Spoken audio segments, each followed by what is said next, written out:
Клип не выйдет, песня выйдет. Я скучаю очень по Еревану. Да, наша. Твоя, наша. На что ты тут живешь? Песня. Джан Балес, Балес. Как ты начала себя ощущать армянкой? Армяне моего возраста — это там братья-сестры. Я отличаюсь от них. Сверхновые разорвались внутри меня. Алкоголь вреден для здоровья. Все хорошо будет. Эту денежку получишь, будешь рад.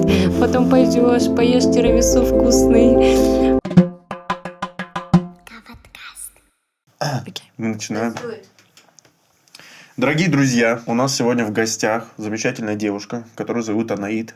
Анаит – творческая личность. Она поет, фотографирует и смотрит на Армению не только своими глазами, но и через призму своего объектива. Анаит, спасибо, что пришла.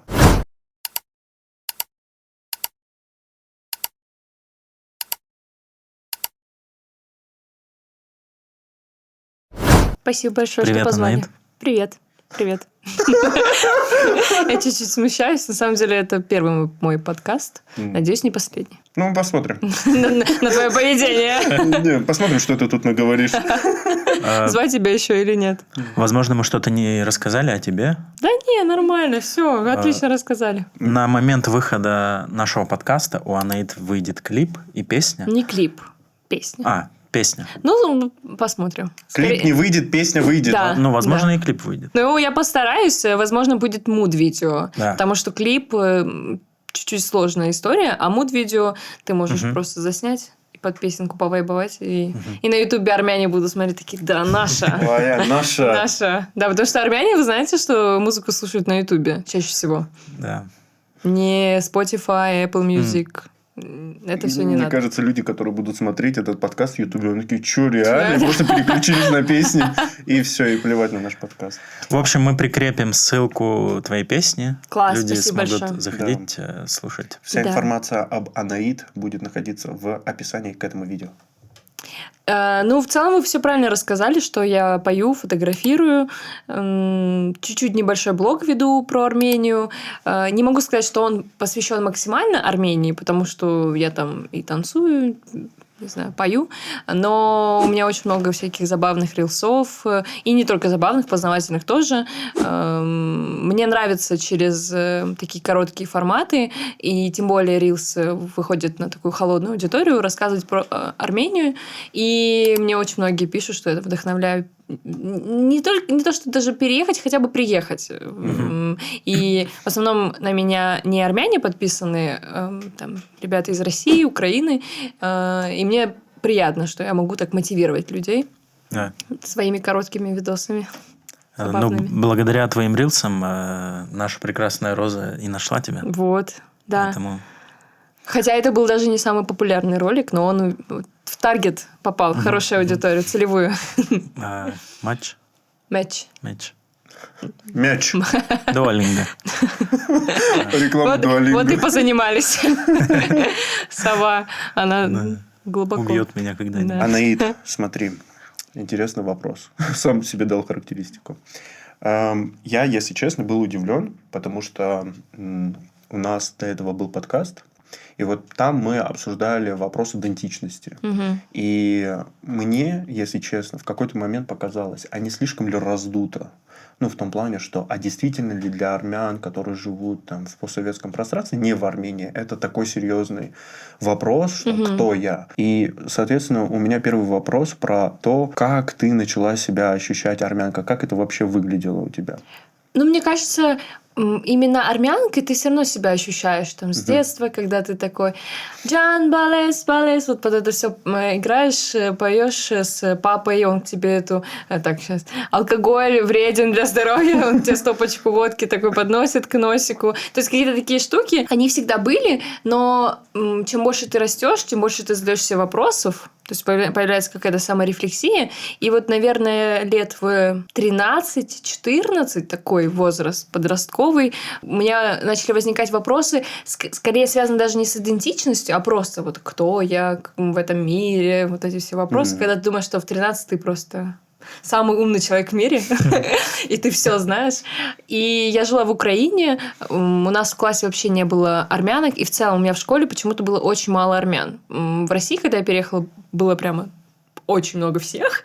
А в Украине, при том, что много было разных национальностей, но именно в этой школе было мало армян. То есть мы были с сестрой, она на год меня старше, и еще были ребята, тоже наши однофамильцы, и они учились в классах постарше. Я смотрела и видела, что я отличаюсь от них, и меня это не то что беспокоило, но просто в таком возрасте особенно ты хочешь чувствовать единение, особенно с ровесниками.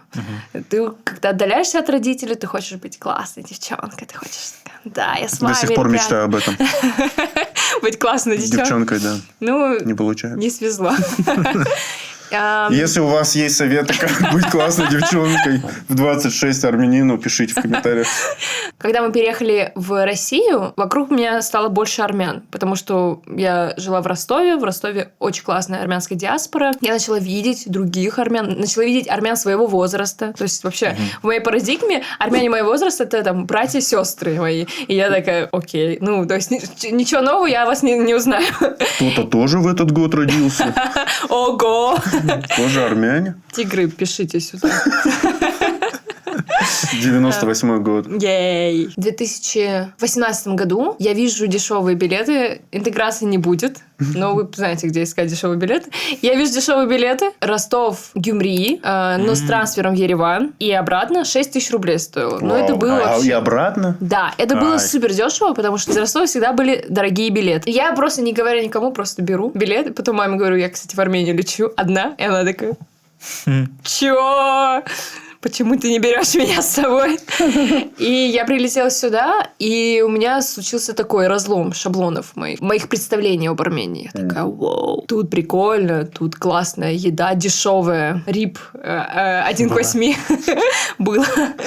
Речь про курс. Да, курс был невероятный. Да, сейчас тоже невероятно. Ну да, в другую сторону только. Мой прекрасный брат меня везде возил. Когда я впервые там увидела гарни, вот еще. Это как-то особенно для человека, который там особо никуда не выезжал, и еще и это связано с ним, с его корнями. Ну, как-то для меня это был просто разрыв вселенной. У меня просто такие сверхновые разорвались внутри меня и создали новую меня.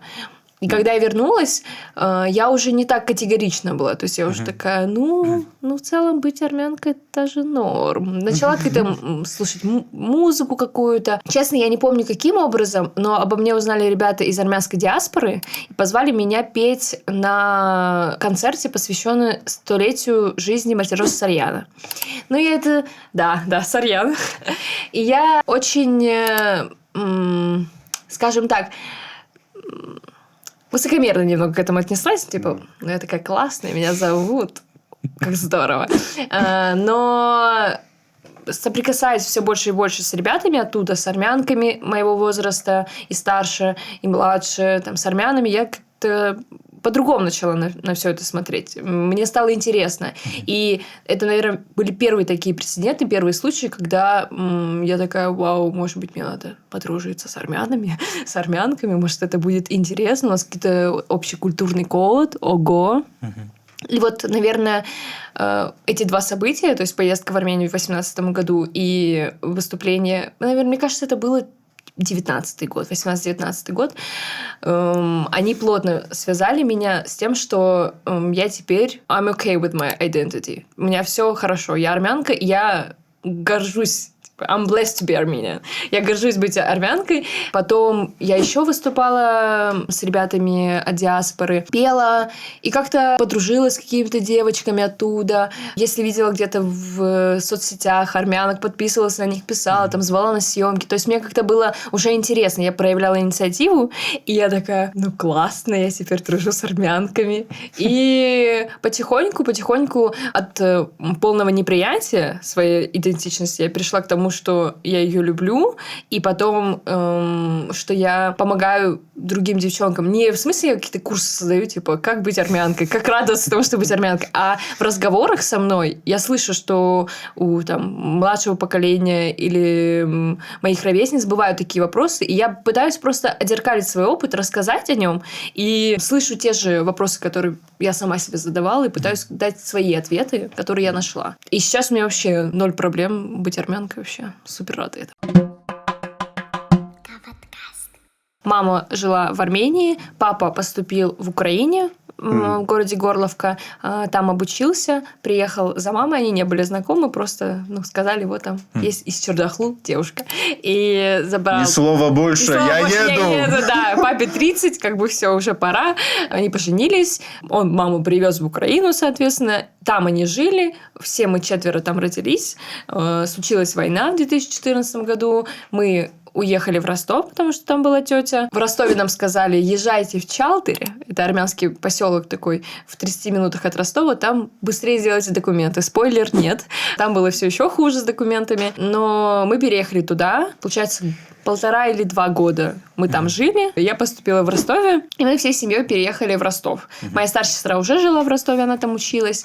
И вот как-то мы переехали и все вместе начали жить. Моя семья все еще живет в Ростове, и в 2022 году я задала опять себе вопросы, хочу я жить в России, не хочу. Выбирала ли я Россию, потому что ее выбрали за меня мои родители, и я благодарна, что нас увезли из города, где военные события, но как-то я для себя решила, что я уже достаточно взрослая, чтобы принимать решения. И я решила такая, уезжаю в Армению. Все. Делала документы, и пока сделала документы, вот случился май 22 года, я сюда переехала. Вот ты рассказывала про ДСАМ. Донской союз армян. Армянской молодежи. Вот ты сказала, что если бы не соприкосновение с ними, у тебя бы не поменялось. Нет, я же была до этого в 2018 году здесь, в Армении. Получается, у тебя представление о своей идентичности поменялось в 2018, когда ты приехала. Но это был процесс. Ты же понимаешь, что это не... клик, и я все. И теперь я армянка. Нет, я поехала в Армению в 2018 году, влюбилась. То есть именно, вы знаете, вот эта романтическая влюбленность.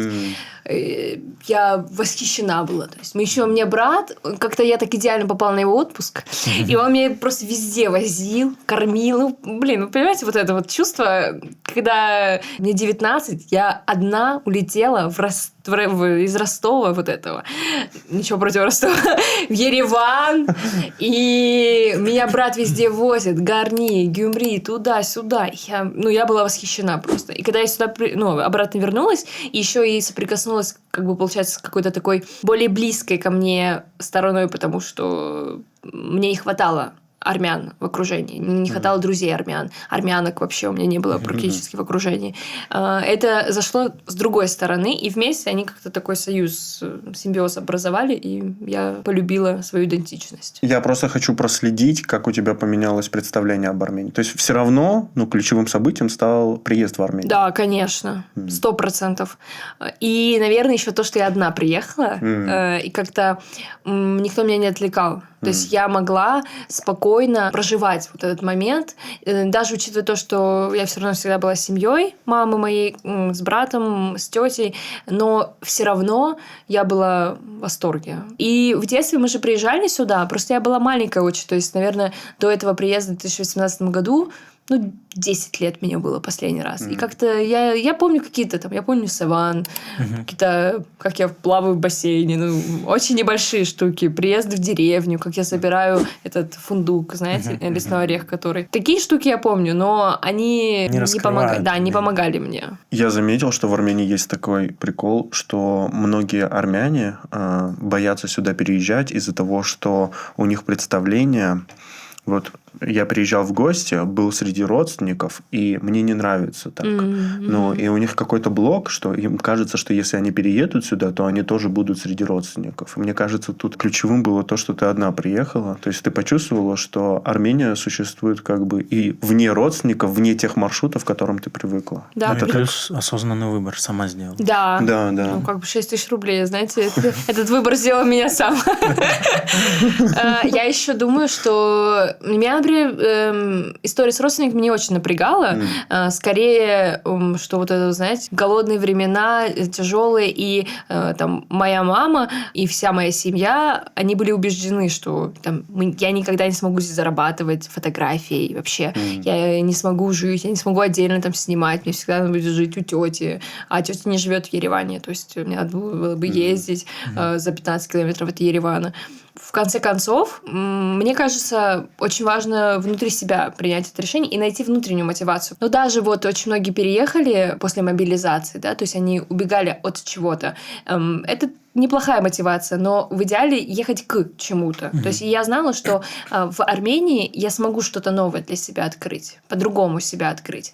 В Ростове мне было уже тесно. В целом можно было дальше развиваться в Ростове. В России точно можно было там уехать в Москву, в Петербург. Но вот эта история, что ты переезжаешь, и ты что-то пытаешься сделать в Армении, платить здесь налоги, как-то развивать здесь, как-то это было мне ближе. И тогда, и в целом сейчас тоже. Надо относиться к этому очень серьезно. То есть ты, переезжаешь в другую страну. Это даже будучи армянином, даже зная язык, вот я не очень хорошо язык знаю, я не очень хорошо говорю, но там я понимаю, читаю, пишу. Здесь я уже научилась читать, писать достаточно быстро. Ну и здесь среда обуславливает тебя. Ты как-то ходишь постоянно, такая книги. Я достаточно серьезно к этому отнеслась. То есть я знала, что я приезжаю не на полгода, не на месяц, не там на год. То есть мне хотелось попробовать пожить здесь. И для этого нужно было, как мне кажется, для этого очень нужно прям простроить. То есть все, я оставляю эту жизнь и даю себе возможность. И у меня тоже было очень много неудач. Меня кинули здесь с работы, буквально когда я только приехала. Это можно было сразу тогда сказать. Тогда мы не созданы для Армении. Все, я только приехала, и у меня уже неудачи. Но я так к жизни не отношусь. Я, во-первых, знаю, что у тебя не может все получаться сразу. Ты никогда этого не делал, как у тебя получится сразу. Это невозможно. А во-вторых, для меня это была такая экспедиция. Мне было очень интересно. И исследование себя. И, наверное, мне очень повезло, что был хороший курс. Правда, я сейчас это говорю, но у меня было буквально 40 тысяч рублей. 40 тысяч рублей, но курс. Помним курс. Ну, ты миллионерша была. Ну, не миллионерша, это сколько? 280 тысяч драм. Ну, это было, тогда, в 2022 году, это было прям очень много. И я знала, что там первый месяц за квартиру я, естественно, не заработаю. То есть я прям себе дала эту возможность. Возможно, даже второй месяц. Но мы постараемся. И как-то в таком постоянном диалоге с собой... Там я съемку взяла, здесь я уже что-то нашла, создала там свое комьюнити фотографическое. Как-то, мне кажется, надо просто делать. Если ты не делаешь, конечно, у тебя ничего не получится. А если ты принимаешь решение уехать, окей. То есть, может, тебе нужно потом попробовать. Может быть, именно сейчас не получилось. Больше подготовиться, продумать какие-то источники, диверсифицировать риски, источники дохода разные поискать. Это, мне кажется, это надо просто осознаннее подходить. Да. Не идти просто не идти просто за романтизацией. Какой красивый город. Потому что много замечательных людей из-за этого уехало. Да, понимаю. Это печально. У людей какие-то вообще нездоровые ожидания от Армении. Многим кажется, что взварнуться. Там выдают армянское гражданство, деньги в карманы кладут, типа, на первый год. Это только в Америке. Такой посидишь в тюрьме мексиканской и потом... И потом собираешь деньги с деревьев. Да. Как я и сказала прежде, меня кинули здесь с работы. Я должна была здесь работать штатным фотографом в студии. И приезжала, собственно, на эту работу. Опять же, я очень основательно отнеслась. Да, я знала, что у меня есть там 40 тысяч рублей, но было бы здорово сразу иметь работу, ТРТ. Сразу я вступила в эти чаты, я искала с девочками квартиру, то есть коливинг. Я знала, что я не смогу всю квартиру снимать. То есть какие-то такие истории, я понимала, что мне нужно вертеться, крутиться. И за 2 дня до приезда в Армению они мне звонят и говорят, что все, мы не готовы с вами так общаться, так работать. Давайте работать 80/20 в нашу сторону. Меня вот так вот всю. Я в шоке. Я не понимаю, как такое может быть вообще. Так работа не делается вообще. Так бизнес не делается. Вот такие истории иногда здесь бывают. То есть ты не понимаешь вообще, как работают люди. Нельзя там на встречу на час опаздывать. Нельзя так. Нельзя так делать. С вами никто работать не будет. Я такой говорю, нельзя. Когда вы опаздываете, но вы не опаздываете. Хорошо, Анаит, мы не будем. Да. Я написала огромное сообщение, в котором я возмущаюсь, что так нельзя работать. Давайте думать по-другому как-то. Они мне говорят, приезжайте, и договоримся. Я говорю, я в любом случае приеду. То есть я уже все, у меня чемоданы куплены, у меня уже, вся жизнь закончена в Ростове. Я эту главу уже перелистнула. Я приезжаю, рассказываю тете. Я сначала у нее осталась. И она мне говорит, они думают, что у тебя никого нет. Пойдем, я вместе с тобой. Поеду на студию. Я такая, почему нет? Я приезжаю с тетей на студию на следующий день после моего приезда в Армению. они в шоке. То есть я вижу по их глазам, как у них поменялась вообще... Жизнь. Нет, знаете, вот выражение в глазах. То есть ты понимаешь, что как-то по-другому сейчас разговор будет идти. И у меня тетя еще такая статная, очень красивая, высокая женщина. Ну, с такими шутки не шутят, понимаете? И мы приходим, тетя остается в холле, мы заходим, начинаем обсуждать условия. Я говорю, что так нельзя работать, это ненормально. И мы тогда приходим к 50/50 и тестовая съемка. Тестовая съемка это вполне нормально. Это не полный цикл работы, там, не знаю, 10, 15, 20 минут. Снимаешь, ты показываешь результаты. Тебе за это не платят, ты эти снимки тоже не отдаешь. То есть, в целом, вот как-то такой формат. Мы договариваемся. Больше я никогда их не видела. Наша переписка была в одностороннем порядке от меня. Я сделала сайт на английском, на русском, свои фотографии, подборки, чтобы они там клиентам показывали, потому что это штатный фотограф. Значит, в студию обращаются клиенты, и они показывают, вот у нас есть такие фотографы. И все вот так. Потом у нас была с ними спустя год или полтора в каком-то из чатов взбучка. Они сказали мне, что я какую-то клевету на них накликаю. Я сказала, что у меня есть скрины. Я, если что, готова их показать. И потом мне владелец пишет: ой, а я не думал, что мы тебе не ответили. Я такая, блин, а надо думать, прежде чем мне что-то говорить. Ну и все. И они мне сказали: приходите в студию, обсудим. Я говорю, я вообще свое время не буду тратить. Как минимум извинитесь в публичном поле. Ты сделал ошибку, ты извиняешься, тебя прощают. Но так просто, она не злопамятная, так же она. Так просто нельзя. Со мной, по крайней мере. Ну, такое все-таки есть. То, что кажется... Ты на себе это чувствовал? Да. То, что кажется, что люди приехали из диаспоры, особенно если они приехали не из российской, не из постсоветской диаспоры, а откуда-то... Из Америки? Из Америки, из Германии и так далее, из Европы. Типа у них много денег? Да. Ну, те же самые таксисты. Однажды я встречал подругу, и поездка до того места, куда ей надо было, стоила 1500 драм. Таксист говорит: куда тебе надо?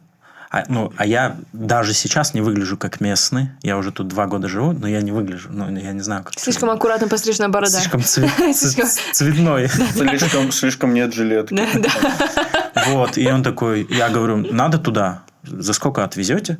Он такой: 4-5 тысяч драм дашь? Я говорю: нет, вот Яндекс, вот 1500. Подожди, а это ты из Вартноца? Откуда? Да, вот эти бомбилы.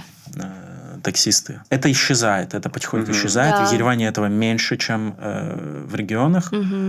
Но к этому надо быть готовым. Тут много таких нюансов, к которым надо привыкнуть. И со временем, наверное, они исчезнут. Я думаю, чем больше мы будем все вместе развиваться. Согласен. Миасин. Вчера Геворгу читал про статистику. Сейчас уже подводят итоги 2024 года. И, в общем, мы в туристическом секторе уже потеряли около 400 миллионов долларов. Чтобы вы понимали, в Грузии, наоборот, у них рост. И мне кажется, что вот эти 2 года, когда люди приезжали, тут люди подумали такие: нифига себе, мы сейчас заживем. По итогу... Да, особенно квартиры.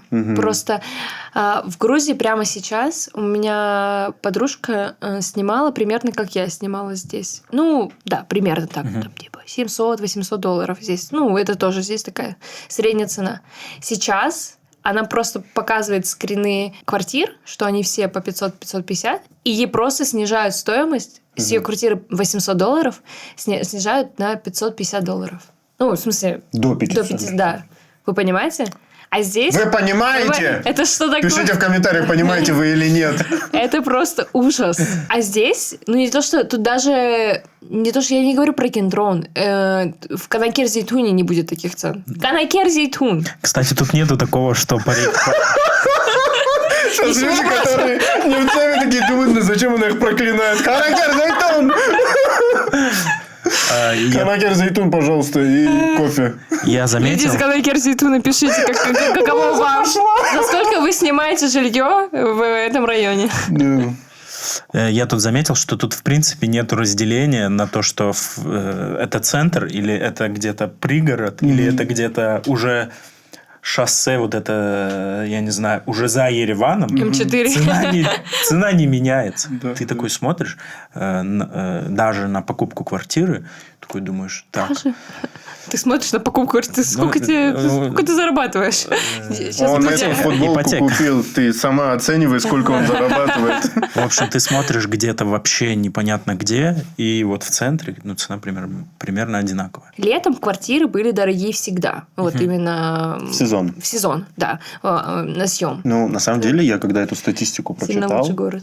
я ее увидел, я очень обрадовался, потому что это как-то должно встрепенуть людей. Потому Думаешь? что, ну да, представь, когда ты завышаешь цены, и у тебя есть спрос, ты как бы говоришь, видишь, цена такая. Люди же берут, не было бы спроса, не брали бы. А сейчас, когда все это проседает, люди понимают, что они не дозарабатывают. То есть тут вопрос не в том, чтобы как минимум заработать столько же, а в том, чтобы заработать еще больше. Но тут...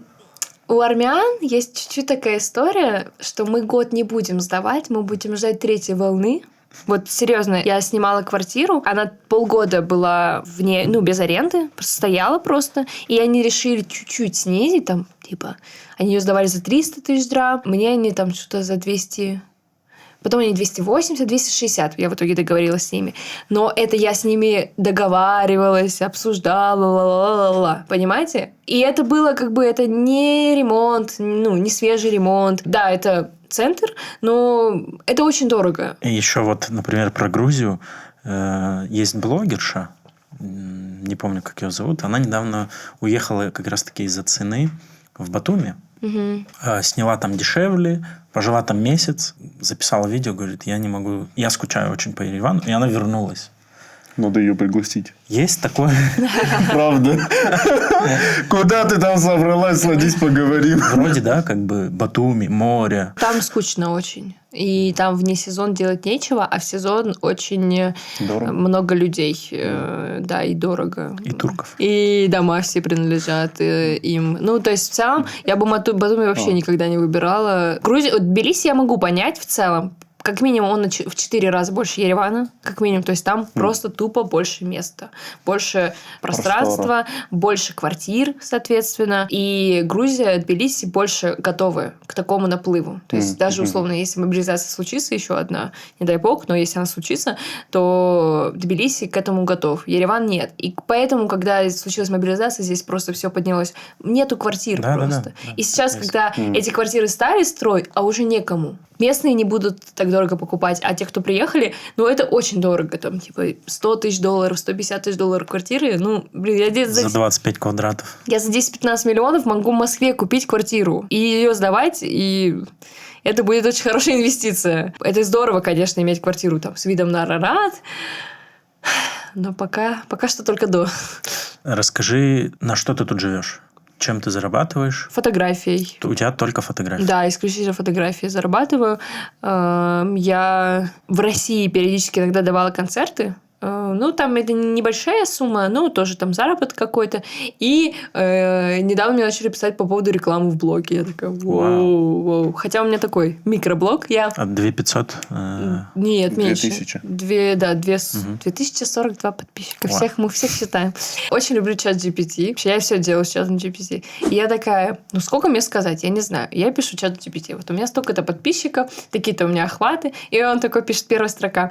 У вас 2042 подписчика. Вы микроинфлюенсеры.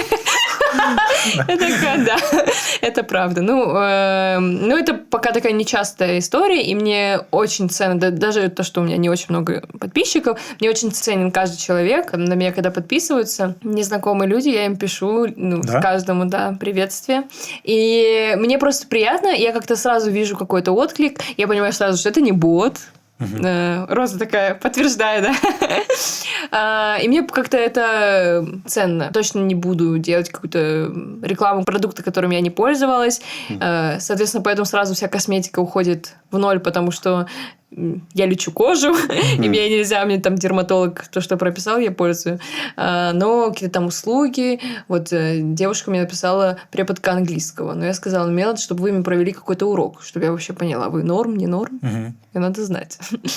Но тогда только фотография. Ну, круто. Пробовала ли искать тут работу? Да, честно. И у меня есть такая история, я вообще боюсь деменции. Мне очень рано об этом говорить. Я поэтому там языки учу очень активно, спортом занимаюсь. Не только потому, что просто красиво выглядит. Я такая, новые нейронные связи сюда.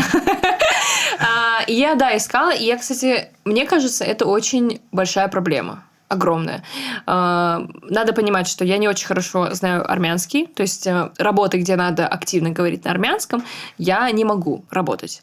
То есть, сфера обслуживания, например, нет. Хотя я бы там была бы рада где-то каким-то менеджером, админом, что-то там типа, в офисе следить за environment, такие истории. То есть, если бы это был условно английский, русский, да, без проблем. И нужно просто понимание армянского, я такая, да, окей. Надо понимать, что я ищу в телеграм-каналах. Да? Я пишу там «работа в Армении», «работа в Ереване». Я это еще делаю. Опять же, мне исследователь внутри меня такая, интересно, какой сейчас вообще рынок? Что сейчас вообще происходит? Даже если у меня со съемками все хорошо, мне просто интересно это. Очень низкие тут зарплаты. То есть, там за смену могут платить, не знаю, 6-8 тысяч драм. Я не знаю, как на это жить. Даже если работать без выходных, ты там еле на комнату накопишь и там на какую-то еду. Если там более квалифицированно работает, ну да, там может быть. В основном это IT, на самом деле. Сфера IT. Ну, и строительство сейчас очень... Да, нету ничего такого у нас. Если надо просто поговорить, там, успокоить строителей, я могу. Так вот так вот. Он заставляет меня работать. Тут ты не давай, конечно. все хорошо будет. Эту денежку получишь, будешь рад. Потом пойдешь, поешь тирамису вкусный. Сколько это стоит, чтобы ты говорила это? Я буду звонить. Ну, больше 6-8 тысяч драм однозначно. Это полная смена, а так разговор. Ну, да, на самом деле, вот что касается вакансий, я тоже подписан чисто для интереса на чат «Работа в Армении». Просто. Там кидают супермизерные зарплаты, но их закидывают, конечно, какашками, смайликами. Кто-то даже идет на такие работы. Да, это грустно. Но есть и хорошие вакансии, на самом деле. Они в основном... Инженеры, строители... Ну, IT, да? IT, скорее всего. И в основном не армянские фирмы, а какие-то филиалы. Но... Ну, есть. Но то, что люди соглашаются на супермизерные зарплаты, это, конечно, проблема. Рынок сам себя не сможет... Ну, ты же понимаешь, это как бы змея, это уроборос. Ты соглашаешься, потому что тебе надо на что-то жить. У меня фоточат свой, там очень много людей, много фотографов, и заказчики тоже там часто пишут. И когда я вижу, там, например, пофоткать бесплатный концерт звезды. Ну, что это такое? Ну, звезда нормально заработала на этом денег. Хотя бы там, небольшую, хоть какую-то стоимость вы должны обеспечить. Ты будешь снимать не час, ты будешь снимать 2-3 часа. Плохое освещение, тебе нужна вспышка. То есть, это все дорогостоящая аппаратура. Если у тебя ее нет, тебе надо ее арендовать. Например, вот у меня нет, я на такие мероприятия арендую. То есть, я это в свою смету тоже включаю. Это, понятно, это не проблема работодателя. Но все равно, если ты изначально пишешь мне 10 тысяч драм в час, я тебе хорошие фотки не отдам. И это не одна история. Если бы это была одна история, окей. Но это было прям 2-3 таких заявления. Мы прям писали, зачем вы это делаете? И я у себя в чате запретила писать, искать фотографа на коммерческие мероприятия бесплатно. Все. Потому что я поняла, что по-другому я не могу никак с этим работать. Если это изначально, например, творческая съемка, да? Окей. Например, у вас... Мы маленький микробренд, как я микроинфлюенсер, вы микробренд, у вас нету больших денег. И то даже микробренды могут там 20 тысяч драм, 25, что-то дать человеку, чтобы он понимал, что он не в холостую работает. И я это к чему начинала, что когда фотографы пишут, то там типа снимаю 10 тысяч драм в час, 20 тысяч драм в час, или там, не знаю, 15-минутные съемки, типа 9 тысяч драм. Ты все равно много работаешь. Ты все равно ты это снимешь, тебе надо вернуться домой, загрузить, обработать, отобрать. И рынок сам себя не сформирует. Поэтому, когда я вижу такие объявления, я пишу, не надо так. Ты себе плохо делаешь. Ты себе плохо делаешь, и нам плохо делаешь. Ну да. Никому от этого лучше не бывает, но я понимаю этих людей. Я понимаю, что квартира в Ереване сама себе не оплатит. Как минимум, квартира, блин. Анаид, Вот, как мне кажется, ты очень неравнодушный человек. Сам факт того, что ты создала чат, говорит о том, что ты пытаешься что-то менять. Ты видишь изменения? Вот как долго существует чат и привел ли он к чему-то? Ты имеешь в виду в индустрии? Угу. Фотоиндустрия здесь очень слабо развита, Угу. поэтому надо понимать, что один чат ничего не сделает. Но ты разве один человек? У тебя же чат. Там много фотографов. Вы что-то меняете? Или... Нет, я к тому, что даже если в этом чате какие-то изменения происходят, то на всю сферу они не влияют. И фотография – это среда, в которой у тебя есть много разных ниш. То есть, например, там свадебная фотография, она вообще живет отдельную жизнь. Чаще всего в ней релакантов нету. То есть, чаще всего это местные фотографы, которые очень плотно корнями на рынке. И если релаканты снимают, то они снимают, чаще всего свадьбы таких же релакантов. То есть, это их не позовут на армянскую какую-то пышную свадьбу в Двин. И, соответственно, армянские фотографы в большинстве своем, они не будут в этом чате релакантов.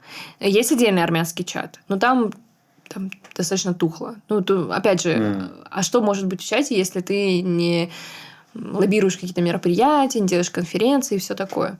Пару конференций я здесь сделала, еле-еле окупила, и это очень трудозатратная история и трудноокупаемая. То есть вообще, и в целом фотографический бизнес не маржинальная история. И даже здесь вот есть фотостудии, тут студии стоят дороже, чем в Москве. То есть я знаю студию за 5000 драм в час, но я там не буду снимать, потому что мне там низкие потолки и циклорама маленькая. То есть минимально это 8000 драм. 8000 драм – это $20. Да, я с этим Больше курсом 20. запутался. Если у тебя какая-то более-менее серьезная съемка, это не час, это там 2-3 часа. Вот недавно мы были с девчонками на студии, 3 часа 24 000 драм. В самой недорогой студии, как бы. На Чарбахе. То есть есть еще там же на Чарбахе то очень классная студия, 12 000 драм в час. Вы понимаете, да? То есть 3 часа 42 000 драм. Это вообще, то есть фотограф с этого ничего не заработал.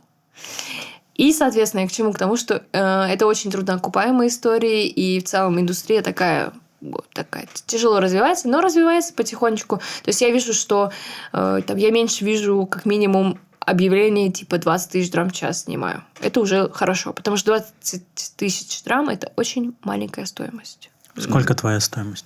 Это такая... Сколько ты зарабатываешь, да? Прошепчем. У меня... 50. Самая первая съемка здесь у меня стоила 30 000 драм в мае 2022 года. Это было меньше моего обычного прайса в России, но мне нужно было как-то что-то делать. И в целом за год, то есть с 22 по 23 я пришла к 60 000 драм. Потом я не вывозила, то есть было очень много заказов, я подняла до 75, и в целом поднимать важно очень. То есть особенно в моей индустрии, где я сама себе начальник, сам себе работник, я заработала нормально, и потом вижу, что все, глушь. И я понимаю, что как минимум рубль очень сильно просел за это время, и как максимум я вижу настроение людей сейчас, что все меньше и меньше есть поводов вот этих вот, когда ты сам себе хочешь сам себя порадовать, сам себе что-то хорошее сделать. Очень многие пытаются отложить, переехать. Многие еле-еле зарабатывают на стоимость жилья. А фотография, съемка – это все-таки привилегия. Надо это понимать. То есть я понимаю, что это высшая степень по Маслоу. Я не рестик, который всегда будет жить. Особенно, например, в Ереване. Каждый день какой-то новый рестик. У меня очень мало студийных съемок. В основном ко мне приходят за природой, за улицей. Сейчас очень холодно. И в целом, мне кажется, очень важно фотографу, даже фрилансеру, скажем так, чувствовать вот эти настроения и понимать, как ты не в урон себе можешь быть гибким и лояльным. Вот. Это моя такая история. Но грех с такой природой. Да. И учитывая то, что вот у меня природная съемка стоит 120 000 драм, ребята. И еще отдельно обычно мы водителю, в зависимости от локации, 15-20. И люди такие, да, сюда. Понимаете? То есть для меня это феномен такой. Но справедливости ради, я надеюсь, вот так здесь поставить эти мои природные съемки. То есть это очень красиво. У тебя очень крутые фотографии, работы. Да. И из-за того, что в основном все думают, что Значит, только природа у нее. Зимой она не работает. А я работаю. Сезонный бизнес. Да, сезонный бизнес. Дорогие друзья, Анаит работает и зимой. Да, и летом. И летом. Ты тут не одну зиму увидела, да? Сколько зим ты тут? Ни одну не увидела. Ни одну. Так ты уезжаешь из Армении, вот тебе и не пишут. Нет. Блин, кстати говоря. Ну, кстати говоря. В плане, что тут не зимовала. Не Сибирь, не так холодно, мне кажется, то что тут зимой очень красиво. Хорошо, ребят, эту зиму я остаюсь, я лечу зубы, все. Зима, понимаете, что зубы и путешествия не конгруентные вещи, несовместимы, поэтому эту зиму я проверю твои слова, насколько здесь красиво. У тебя тут есть уже местные какие-то друзья? Да, вот начали появляться. Да? Это очень круто. Да, слушай, кстати, Анаит устраивает женские завтраки по четвергам. Это как бы тоже... Когда, спросите вы? По четвергам. Да. И второй вопрос, который я хотел задать. Может быть, у тебя какие-то знакомые, которые, друзья, остались в Ростове, там, либо в Украине. Переехали ли они в Армению по твоему совету? То есть, как-то ты повлияла на их решение? Были такие люди? Ну, чтобы переехали по моему совету? Ну, как-то там... Скорее, приезжали туристами. Вот таких было прям много. Не знаю пока еще ни одной истории, чтобы я заматерила человека переехать. Может, мне не рассказывают, конечно. Не знаю, не буду врать. Но у меня здесь есть одна подружка. Она вышла замуж и переехала из Ростова. И я такая, Ну, вышла замуж, это... Ну да, это классика. Это да. Вся репатриация на свадьбах держится. Да. Ну нет, вот видишь, на альтруизме тоже. Да? Таких историй не знаю особо. Ну, один из больших страхов, что не с кем будет общаться. С кем ты общаешься? Кто твои друзья? Ну, вот видишь, я сама себе создаю друзей. Ну, я очень деятельная. Мне скучно. Поэтому я такая, так, что сделать? Так. И вот, когда я была на Пхукете, зимовала, там были эти женские завтраки. Но они такие, надо понимать, что Тай, в целом Азия, Бали, все это, оно все очень эзотеричное, очень одухотворенное, очень просветленное, очень отлетевшее. И я понимала, что здесь так не будет. Ну и как бы хорошо. Нет, на самом деле было очень здорово. И именно тогда я поняла, что вообще находиться девушкой в окружении девушек очень важно. Потому что вот это вот сестринство, по-другому не сказать, ну это очень приятно. Ты еще каждую неделю начинаешь день, утро с компанией такой приятные. Вы еще там в чатике переписываетесь. И как-то вообще очень приятно. И именно из-за того, что вы еще встречаетесь. То есть много в целом чатов здесь. Вообще Ереван лидер по коммуникациям релокантов друг с другом. То есть я сейчас больше, наверное, как рассказываю как релокант, не как репатриант. Я была в чатах релокантских на Бали, в Тае, и ничего вообще похожего. То есть там очень много зависти. Я знаю даже, что там на Бали кто-то там или в Тае сдают. Там, например, нельзя на Бали снимать. Я там практически не снимала из-за закона. Есть такой закон, что нельзя снимать без... разрешения, а разрешение практически не получите. Там, сделать надо компанию балийскую, нанять балийца. Это невозможно. А на телефон, сделать. На сотовый? На телефон можно. Ну, ты сейчас мобила фотография. У тебя бизнес-план какой-то? Мобилограф. Студия iPhone. Мои друзья — это девушки из чата вот этого женского, в большинстве своем.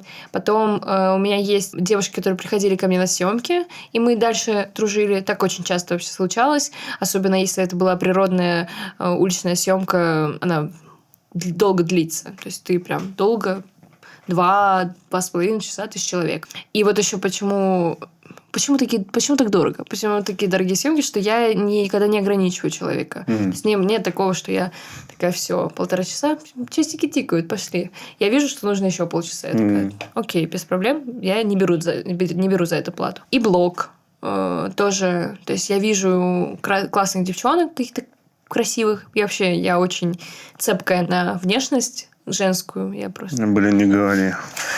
Жиза. И я могу написать. Или чисто просто 2 подойти. волка за столом. Или подойти. Там. Я была в кинотеатре 3 волка, понял? Спасибо, что назвала меня тоже волк. Прощайся.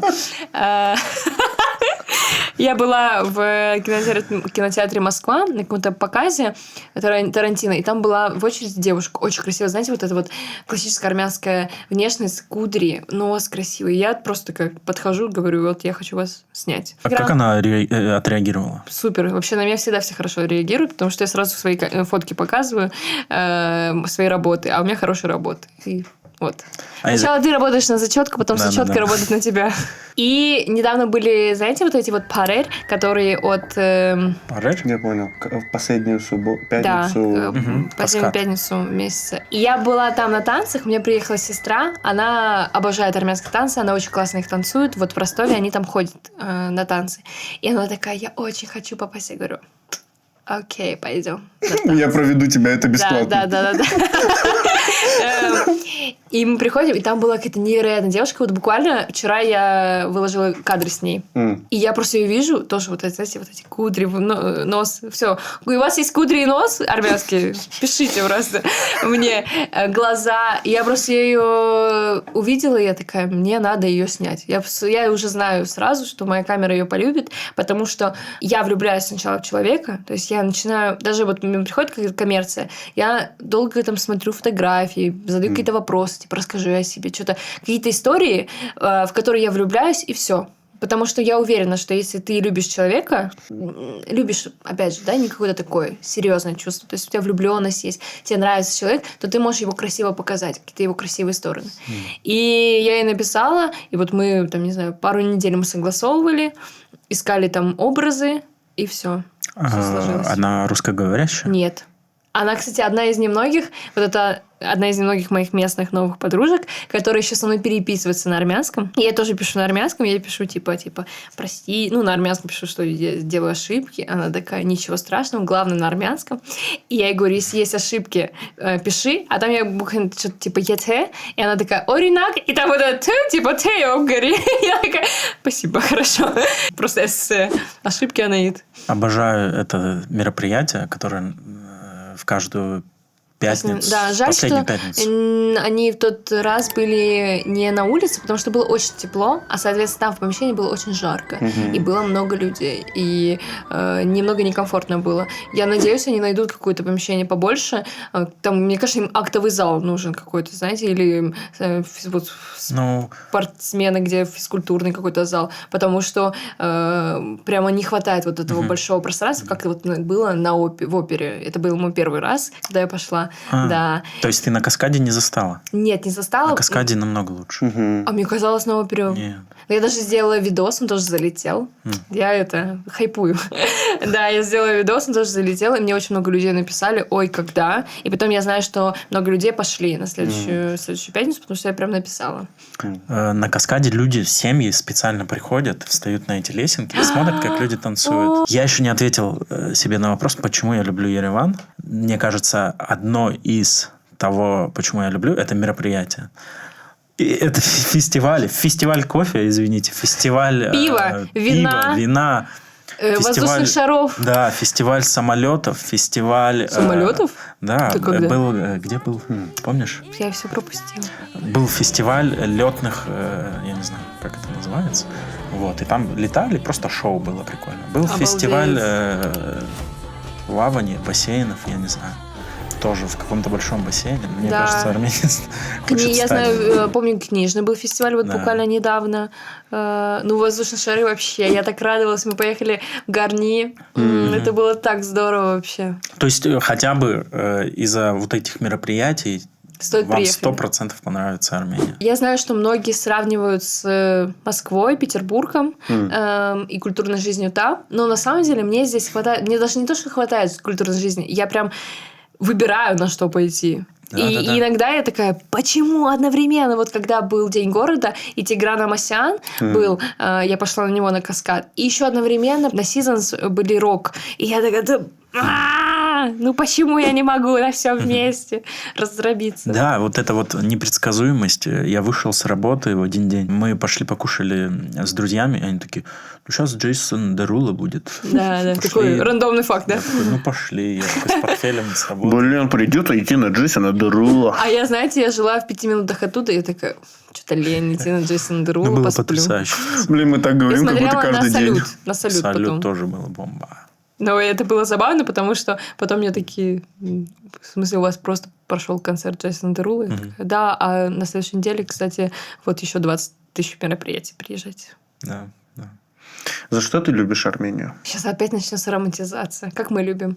За осень в Армении, осень в Ереване. Никогда нигде я так не кайфовала осенью. В целом, осенью мой день рождения, и я обожаю осень. Но осень в Ереване, осень в Армении, это просто... Вот это один раз попало, и больше никогда не выходит. За, знаете, вот это вот горячий матнакаш с утра. Ты его купил, там же, прям рядом. Откусил, кофе из аппарата за 100 грамм взял. Сигаретку выкурил. А потом целый день за водой. И просто из жизни она у бабушки там рядом пришел, хочешь взять один персик, и тебе говорят, какой один персик? Типа, я тебе не продам один персик. Ты берешь этот один персик, и они говорят, Анвучарова. Я такая, супер. И идешь просто, и такой, ну, как хорошо жить. Помните, я когда с вами тогда встретилась, рассказала, что вот я хочу жить вот эту жизнь армянского пенсионера, дедушки, вот, который вот просто гуляет, ходит, зашел в сквер, поиграл в нарды, там у него рядом этот дуэт стоит, рядом, не знаю, что еще там рядом может стоять. Четкие. Четкие стоят, да. Но четкими, кстати, я не романтизирую четкие. И как-то хорошо жить просто здесь.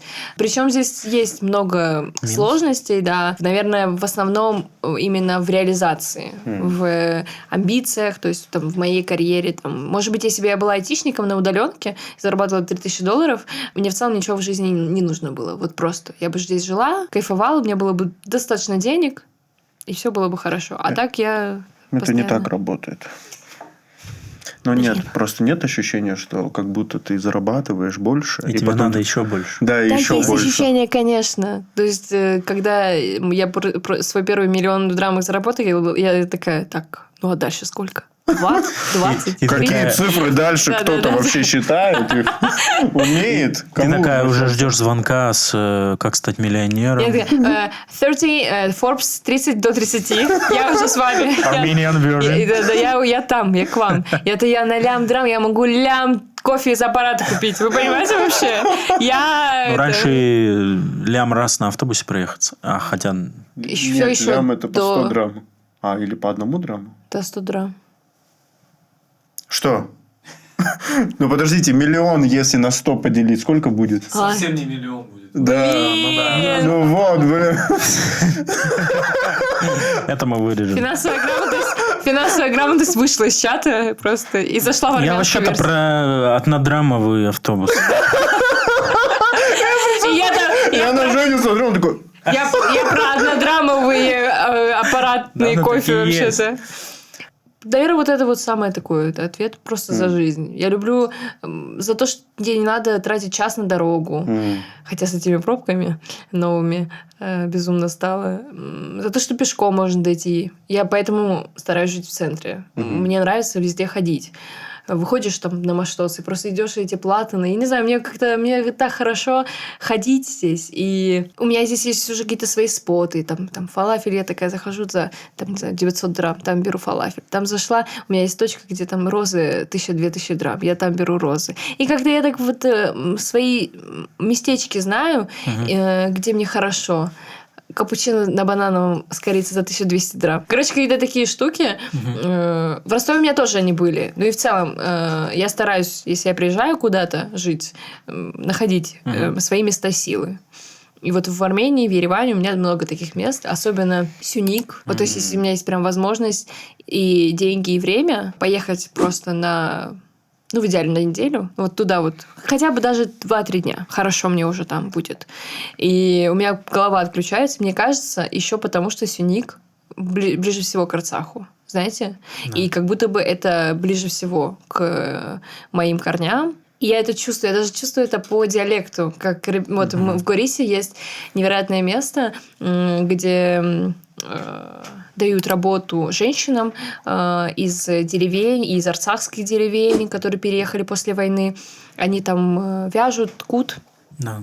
И там бабушка разговаривает на диалекте, на котором моя бабушка разговаривала, на котором мои родители разговаривают. Я там ей говорю, что вот, я стесняюсь, Барбара с вами. Она говорит, да, этот ереванский пошел, надо говорить на нашем, да, говори на нем. И она говорит, вот так же, как просто, бабушка меня так не говорила, но именно диалект такой же. И я как будто бы чувствую, что вот меня там все вот так вот обнимают, все вот так вот целуют, в объятия свои вбирают. Реклама Сюника. Да, Он да. меня вот так обнимает. Да, я очень-очень хочу, чтобы все туда ездили. Мне жаль, что он далековато. Ну, как-то, опять же, не то, что далековато.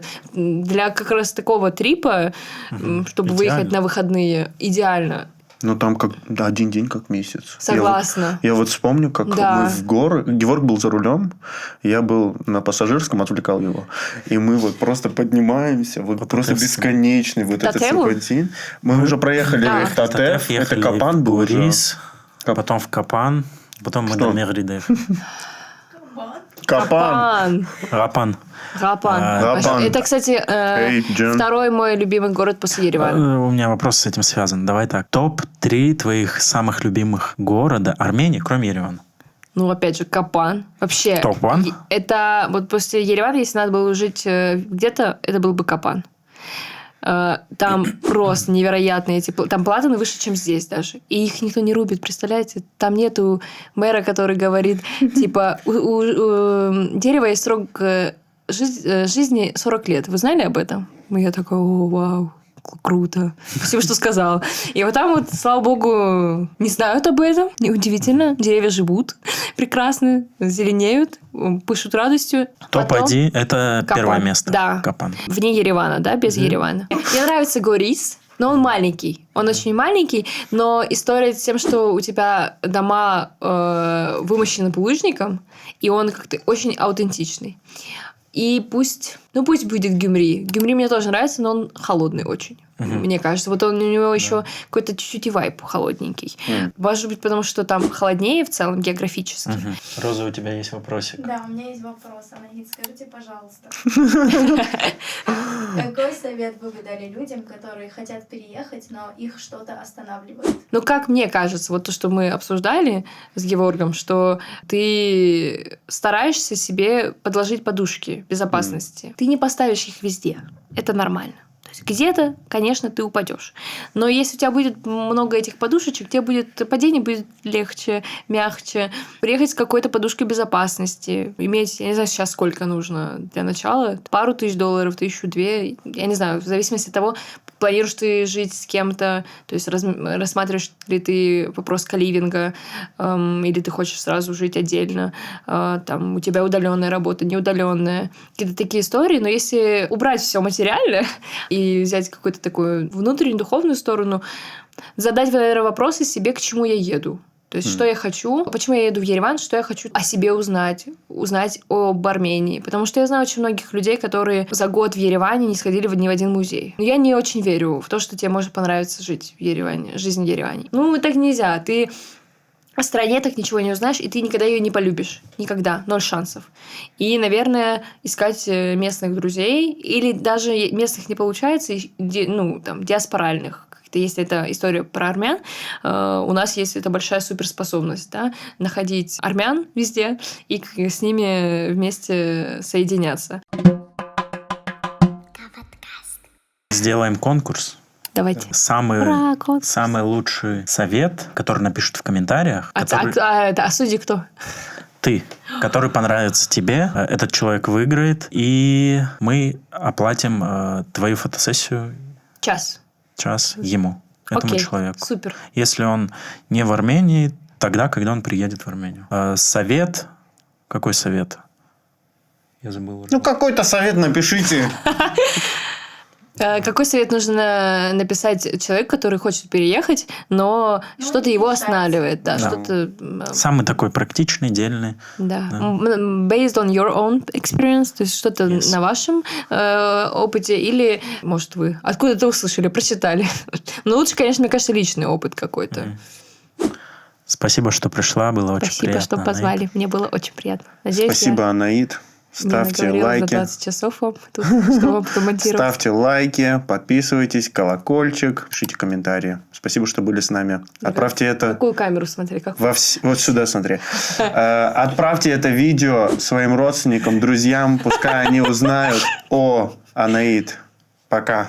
И подписывайтесь, чтобы у меня было 2000 не 42, а там 52, 62 подписчика. Пока. Подпишусь сегодня. Все, пока. Пока.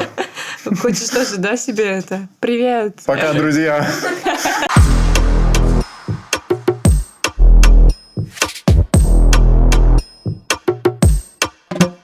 Капподкаст.